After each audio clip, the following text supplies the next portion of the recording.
শোণিতপুৰ জিলাৰ অন্তৰ্গত গড়মৰা গাঁও পঞ্চায়তৰ নৱনিৰ্মিত কাৰ্যালয়ৰ আজি শুভ উদ্বোধন কৰা হয়। আজি উক্ত কাৰ্যালয়ৰ শুভ উদ্বোধন কৰে ৬৬ নম্বৰ বৰছলা বিধানসভা সমষ্টিৰ বিধায়ক গণেশ কুমাৰ লিম্বুৱে।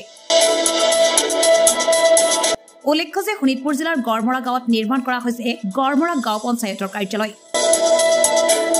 নৱনিৰ্মিত পঞ্চায়ত কাৰ্যালয়ৰ আজিৰ উক্ত উদ্বোধনী অনুষ্ঠানত ভাৰতীয় জনতা পাৰ্টিৰ মিছামাৰী মণ্ডলৰ সভাপতি শিৱচৰণ গোৱালা, ঠেলামৰা জিলা পৰিষদৰ সদস্য শিৱচৰণ চাহু, মিছামাৰী জিলা পৰিষদৰ সদস্য দুলুমণি বৰা দাস, গড়মৰা গাঁও পঞ্চায়তৰ সভাপতি ৰঞ্জিত মুণ্ডা, উপ সভানেত্ৰী পদ্মা লিম্বু, গড়মৰা পঞ্চায়তৰ আঞ্চলিক পঞ্চায়তৰ সদস্য জয়াদলে বড়ো, পঞ্চায়তৰ সচিব নীলোৎপল গোস্বামী, পঞ্চায়তৰ সদস্যাৰ লগতে দলীয় কাৰ্যকৰ্তাসকল উপস্থিত থাকে।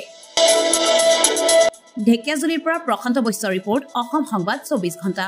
আজি আমাৰ বৰছলা সমষ্টি আৰু মিছামাৰী মণ্ডল, মিছামাৰী জিলা পৰিষদৰ কাৰণে খুব গৌৰৱৰ দিন যে আজি ডিলিমিশ্যনৰ পিছত এই বৰছলা এই সমষ্টিত আমাৰ কেইবাটাও নতুন পঞ্চায়ত হৈছিলে। গড়মৰা গাঁও পঞ্চায়তৰ ৩টামান ৱাৰ্ড কাটি আমাৰ নতুন ধানমৰা হৈছিলে আৰু সেই নিমিত্তে যিটো আগৰ যিটো গড়মৰা গাঁও পঞ্চায়তৰ পঞ্চায়ত ভৱনটো আছিলে সেইটো গড়মৰা এই ধানমৰা গাঁও পঞ্চায়ত পৰাৰ কাৰণে ইয়াত আমাৰ মাননীয় মুখ্যমন্ত্ৰী ডাঙৰীয়াৰ নেতৃত্বত চৰকাৰখনে নতুনকৈ হোৱা পঞ্চায়তসমূহৰ ভৱন দিছিলে আৰু সেই ভৱন আজি সম্পূৰ্ণ হৈ আমাৰ বৰছলা সমষ্টিৰ মাননীয় বিধায়ক কৰ্মদক্ষ বিধায়ক গণেশ কুমাৰ লিম্বু ডাঙৰীয়াৰ কৰ কমলেৰে আজি শুভ উদ্বোধন কৰা হয়।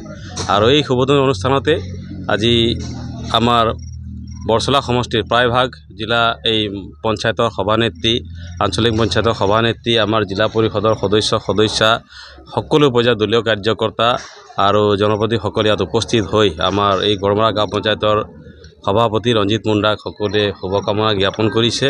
আহি থকা ৫টা বছৰত ৰঞ্জিত মুণ্ডাৰ নেতৃত্বত এই গড়মৰা গাঁও পঞ্চায়তৰ যি সৰ্বোচ্চ প্ৰকাৰৰ উন্নয়ন, এই উন্নয়নখিনি হ'ব।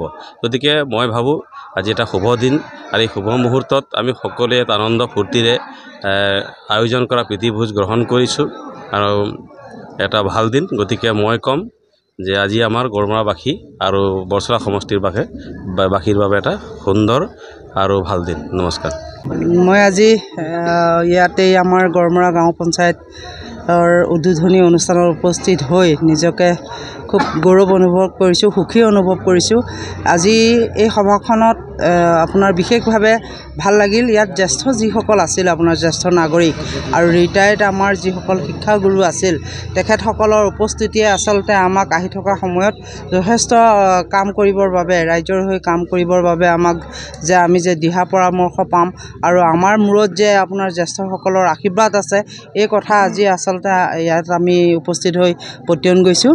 খুব ভাল এটা অনুষ্ঠান হৈছিলে।